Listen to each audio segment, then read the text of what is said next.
Continental English. आज हम models का बहुत ही इंपॉर्टेंट पार्ट देखेंगे या बहुत ही इंपॉर्टेंट मॉडल वर्ब्स देखेंगे जिसको मैं गारंटी करती हूं कि बहुत सारे बच्चों को नहीं आता है।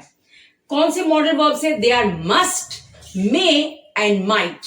ना आप इतना समझ लो कि एक मॉडल वर्ब के बहुत सारे यूजेस होते हैं, बट आज जो हम इन तीनों मॉडल वर्ब्स का यूज देखेंगे, एक definite use, that is possibility. Possibility का मतलब होता है संभावना, यानी कि मस्ट, मे और माइट तीनों को ही हम संभावना, कोई चीज होने की संभावना के लिए लगाते हैं। बट फिर इन तीनों में डिफरेंस क्या है? What is the difference in all these three modal verbs? They are must, may and might.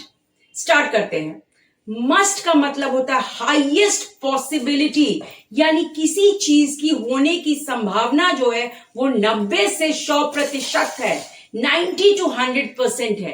However मे भी क्या होता है? It is high possibility, not highest possibility but high possibility, जिसमें किसी भी चीज की होने की संभावना 50 to 60% है। हाउएवर माइट भी हम पॉसिबिलिटी के लिए यूज करते हैं, किसी चीज की होने की संभावना, बट बिल्कुल कम पॉसिबिलिटी, लीस्ट पॉसिबिलिटी, जिसका मतलब क्या हुआ?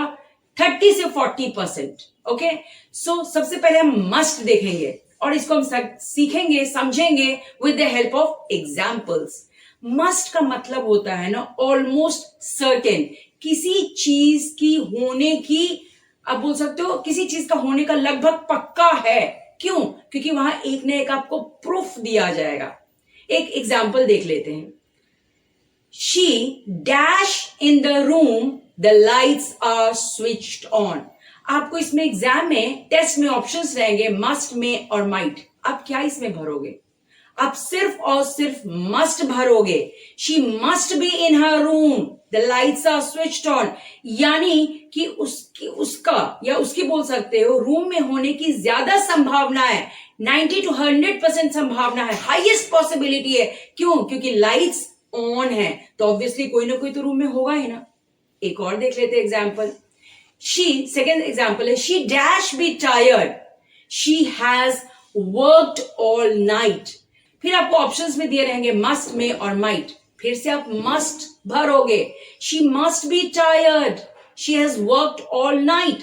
प्रूफ है कि वो पूरी रात काम की है, और कोई भी पूरी रात काम करके फ्रेश तो नहीं रहेगा ना, टायर्ड ही हो जाएगा। सो फिर से मैं आपको एक बार रिकैप करा देती हूं। मस्ट का मतलब होता है हाईएस्ट पॉसिबिलिटी, होने की बहुत ज्यादा संभावना, ऑलमोस्ट सर्टेन, लगभग पक्का। ओके, अब हम मे देख लेते हैं। मे का मतलब होता है मोर पॉसिबिलिटी, या बोल सकते हैं हाई पॉसिबिलिटी, होने की संभावना ज्यादा है बट 90 to 100% नहीं है, 50 to 60% है। एक एग्जाम्पल देख लेते हैं। मे से हम पहला एग्जाम्पल देख लेते हैं। It dash rain today, the sky is very cloudy today. Now, अब बारिश होने की ज्यादा संभावना है, 50 to 60% है। क्यों? क्योंकि स्काई क्लाउडी है। तो इसमें आप क्या लिखोगे? May rain today, the sky is very cloudy. Okay, एक और एग्जाम्पल देख लेते हैं। She dash in the library, she goes there often. अब इसमें फिर आपको मस्ट, में और माइट में क्या भरोगे? She may be in the library, कि शायद संभावना ज्यादा है, बहुत ज्यादा नहीं है, सर्टेन नहीं है, बट संभावना ज्यादा है कि she may be in the library. क्यों? क्योंकि वो ऑफन, अक्सर वहां जाती है। तो आप समझ गए हो, मस्ट मतलब हाईएस्ट पॉसिबिलिटी, 90 to 100%, लगभग पक्का, और मे का मतलब क्या हुआ? High possibility, 50 to 60%। However might का मतलब हुआ लीस्ट, बिल्कुल जीरो पॉसिबिलिटी। इसको भी हम एग्जाम्पल्स देख लेते हैं। She dash come to the party, she is very unwell. अब क्या है कि शायद वो पार्टी में आ सकती है बट उसकी तबीयत बहुत खराब है। तो आप इसमें क्या भरोगे? माइट भरोगे। भाई, किसी की तबीयत खराब होगी तो वो पार्टी में कैसे जाएगा? सो रिमेंबर, इसमें आप क्या भरोगे? माइट भरोगे। ओके, माइट का मतलब हुआ 30 to 40% पॉसिबिलिटी, किसी चीज की होने की संभावना, ज्यादा संभावना नहीं है, बिल्कुल कम है। एक और एग्जाम्पल देख लेते हैं। She dash win the competition but it is very tough. इसका मतलब हुआ कि शायद वो कंपटीशन जीत सकती है, बट कंपटीशन बहुत ज्यादा टफ है, इट इज वेरी टफ। अगर कंपटीशन बहुत टफ है तो उसको जीतने की संभावना बहुत कम है, 30 से 40% है। तो यानी क्या है इसमें, क्या होगा, माइट आप लिखोगे, she might win the competition, it is very tough, या but it is very tough.